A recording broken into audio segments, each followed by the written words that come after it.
De volta com o Correio Debate, a gente retoma aqui a entrevista com a desembargadora Hermenegilda Leite Machado, presidente do Tribunal Regional do Trabalho aqui no Estado.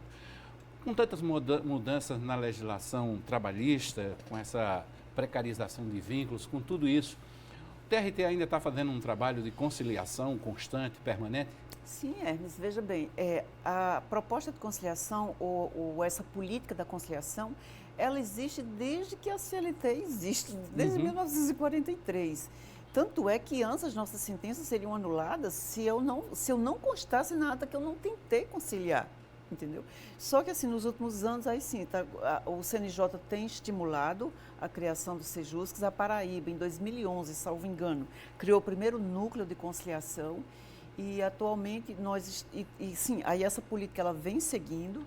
Atualmente nós temos, eu quero falar em termos materiais, físicos, nós temos um Sejusc primeiro grau, que funciona lá no fórum, e agora eu estou ampliando, criando um espaço lá no tribunal para o Sejusc. Sejusc é o Símbolo de Conciliação, no segundo grau.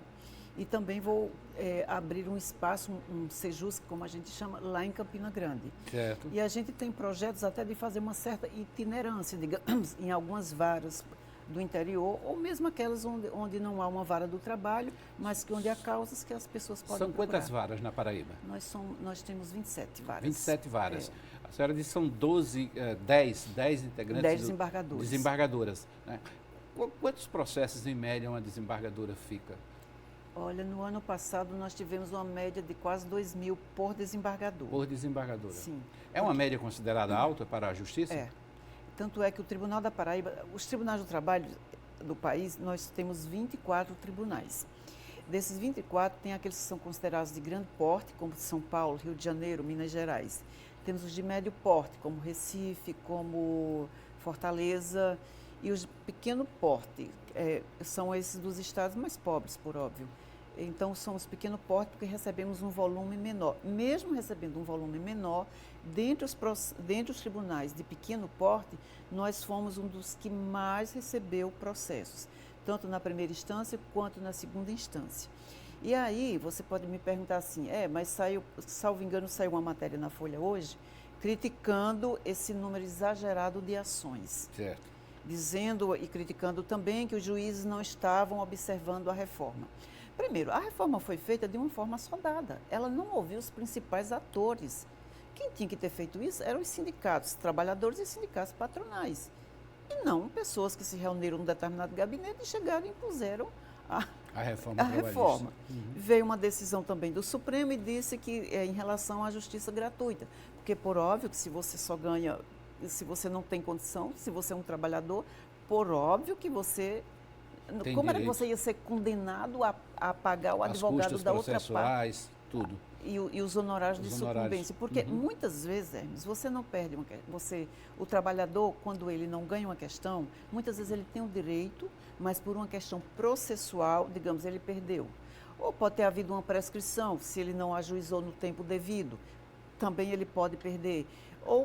Ou ele não teve algo que era ele que deveria provar, então ele perde a questão. E aí, porque ele tinha o direito, mas por essas questões processuais, ele perdeu. Seria justo ele também pagar um honorário da outra parte, sabe? Aí o Supremo disse que não bom, ela estabeleceu lá as condições nas quais se pode deferir o benefício da gratuidade judiciária. Mas aí entendem que é por causa disso que existe um número exacerbado de ações.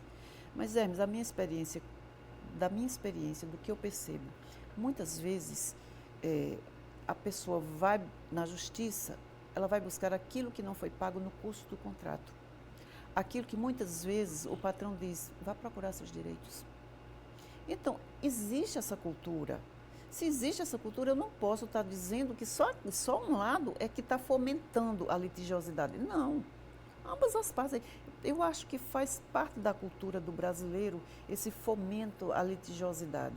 Eu acho que você não pode condenar e dizer que a Justiça do Trabalho está desrespeitando ordens do Supremo, que a Justiça do Trabalho não está observando a reforma trabalhista. Eu não posso generalizar e dizer, nós precisamos caso a caso. sabe? Não posso dizer, você perdeu uma questão por uma questão processual e você ser condenado por litigância de má-fé, porque você não conseguiu provar aquilo que você deveria provar. Não é nenhuma litigância de má-fé, né? Às vezes é desconhecimento mesmo da responsabilidade da prova, né? Pois é. Então, assim, eu acho que é uma questão de justiça. A gente é um país tão desigual. E outra coisa, não é a Justiça do Trabalho nem a CLT que impede o crescimento econômico, não. Não é nada disso. Você vê, a reforma foi feita com a intenção de, não, vamos fazer a reforma para que se crie mais empregos. E não foi isso que aconteceu. Agora que a economia está se levantando, está surgindo mais empregos. E há uma alta rotatividade nas empresas. E aí também, nessa crítica que eu vi, foi dizendo que o trabalhador faz isso porque ele quer, para receber o seguro-desemprego. Primeiro, para você receber o seguro-desemprego, existem pressupostos. Tem que ter X anos, que você não tem. Quando é a primeira vez, tem que observar quantos meses você trabalhou, se você já recebeu no ano anterior. Então, não é só isso, não é você falar de uma forma assodada, sem base em pesquisa, sem observar o que realmente aconteceu, para você dizer que a pessoa vai, que o trabalhador não quer ficar naquele trabalho porque ele já quer receber o seguro-desemprego. Não, há critérios para se definir um seguro-desemprego. Enfim, provavelmente, que se essa minha resposta chegar em algum lugar, vão dizer que eu estou criticando. Sim, eu estou fazendo uma crítica, sim. Podem criticar, mas o façam com base em fatos concretos, em dados. Não façam simplesmente porque você acha que é.